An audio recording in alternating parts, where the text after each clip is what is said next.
All right, you guys, this is number 5. This may not be the funnest video to watch, but I'm going to try and just like read it through because it's already 17 minutes in and I'm on number 5 out of 9 and I want it to like be like boom, boom, boom. So I'm going to kind of read from it. The self-love that I've been searching from comes from the hard work towards bettering myself. I already kind of touched on this. And this is stuff like learning, getting better at videoing. Like as I watch old videos, it's like, y'all, sometimes I'm like, spit it out, get to the point. And so I want to work on getting better at my videos. I want to work on my health, getting my health better, things like that. And whatever's like bettering myself. And so the more time I spend on these little things to better myself, the more I'm going to get that fulfillment that I'm really searching for. And I'm already starting to feel that. Like I already have like the motivation to make this video and just like so excited about it. And just realizing that all of this stuff doesn't come from the results in the body and the weight loss. It's a side effect of it. And so this is really like loving the discomfort, because the bigger I am, the more I just want to be comfortable. I don't want to do things that are not fun or, stuff like that. But now that this kind of like switch has flipped and I'm like really starting to realize like, okay, that feeling that I want comes from like pushing myself and working harder.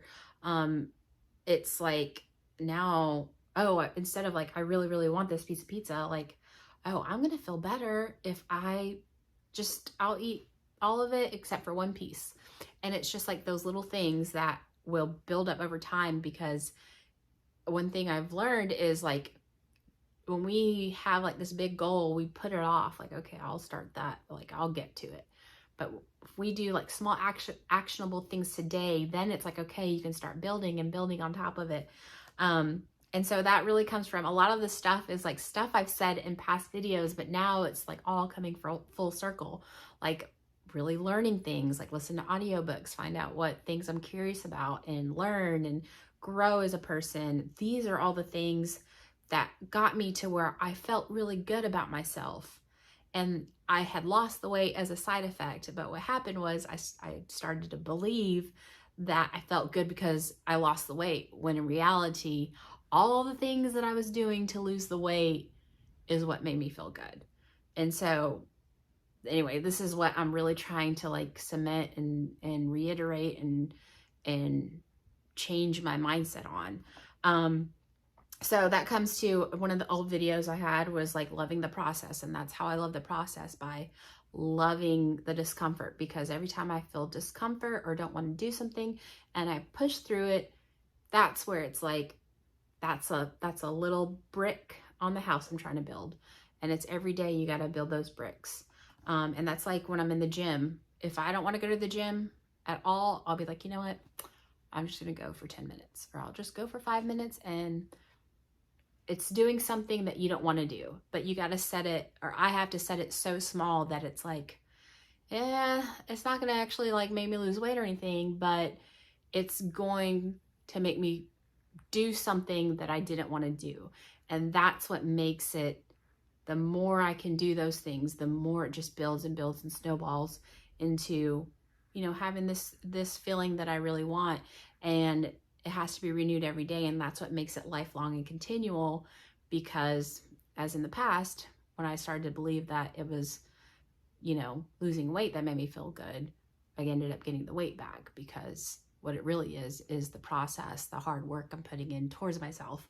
And like one example, when I don't want to go to the gym, I'll say, I'll go in there for 10 minutes. And so I'll go in for 10 minutes, or I'll like say, I just go get on the treadmill for 10 minutes. I'll say, okay, once the clock hits 10:00, I'll say, I'll do 15 more seconds. And I'll do 15 more seconds, and then 30 seconds. Sometimes it really is, I stop at the extra 15 seconds, but I count it as something like I didn't want to do, but I did it, and I acknowledge that. And sometimes it gets carried away, and then I'm like start watching videos or something, and I'm on there for 15 minutes, and like I acknowledge all those things where I didn't want to do it, but I did it. And that just is like building myself up. And I think this is where the do not look at the scale thing comes from. It's because, it's people say, I think, don't look at the scale because it's forcing you to look at like, oh, I want the weight loss, I want the weight loss. When really it's just about the work you're putting in. Really, it's the work you're putting in that, or the work I'm putting in that makes me feel really good. And now it's just, I'm just starting to realize it all, because a lot of times, like I said before, like I said earlier, like, you know, it's easy.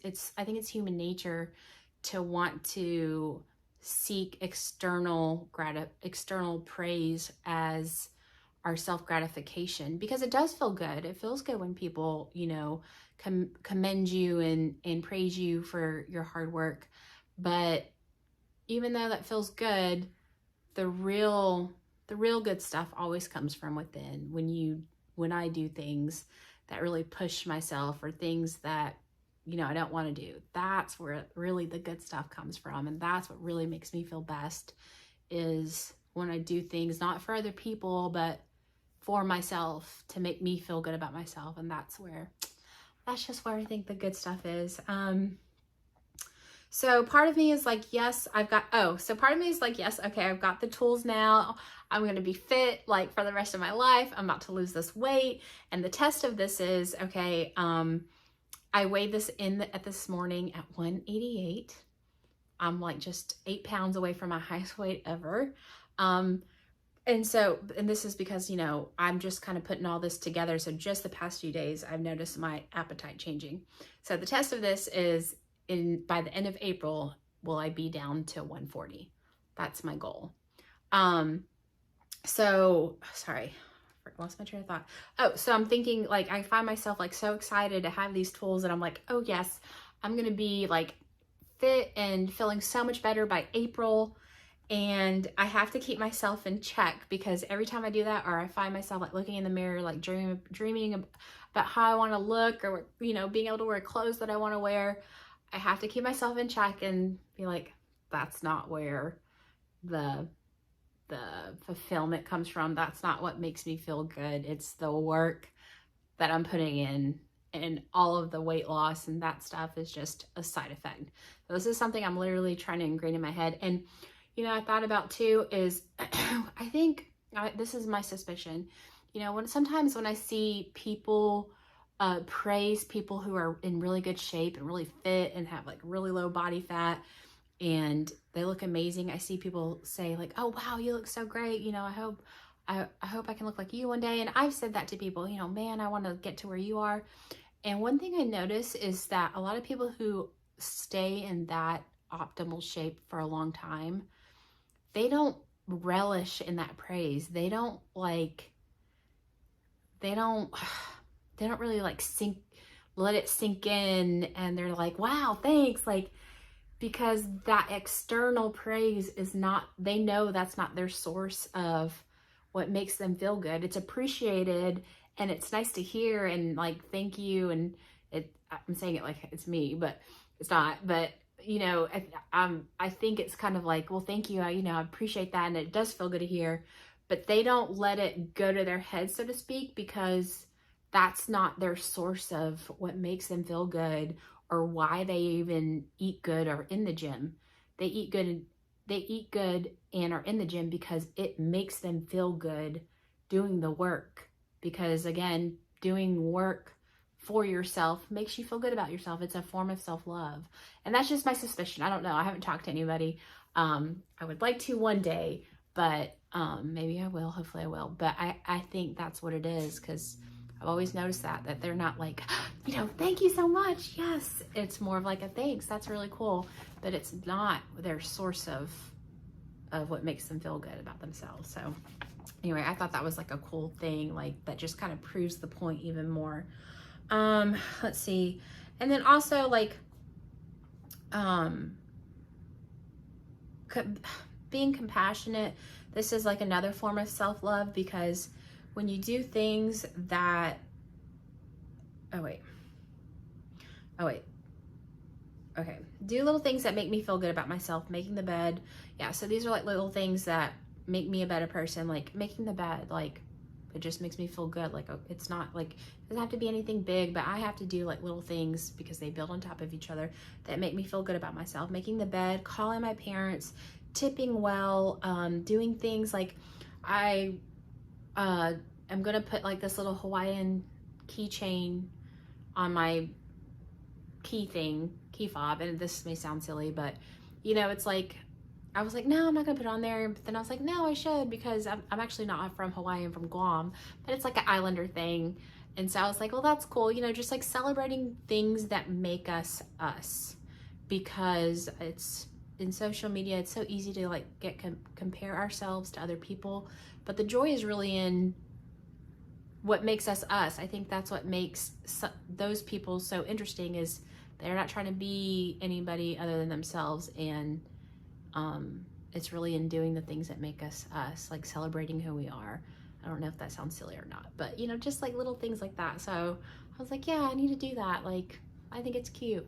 So anyway, and I like to watch Tammy Hembrow.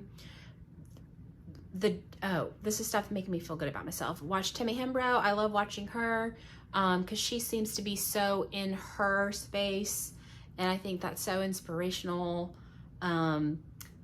My gym habit, like when I'm in the gym, really pushing past what I think I can do, and doing it for myself, and that really has taken away a lot of the self-consciousness in the gym, because I'm more focused on doing things to make me feel good about myself, and not worrying about what other people are doing.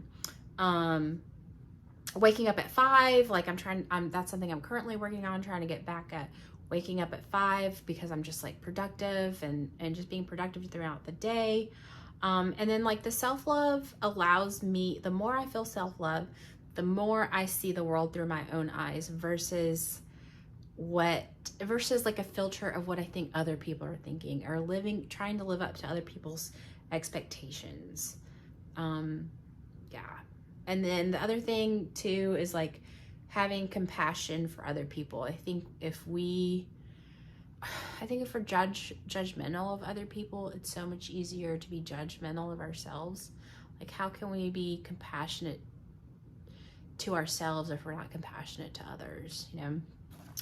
Okay, step number 6. I'm trying to go fast. I'm already at 12 minutes. Step number 6, do everything in micro steps. Like, I have to, every time I have a big goal, it always gets pushed off to the future. So every time I feel myself being like, oh, I'll do that later, I have to like bring it down and be like, okay, what's one little thing I can do today that will help? It didn't have to be something huge, just something to start making a step.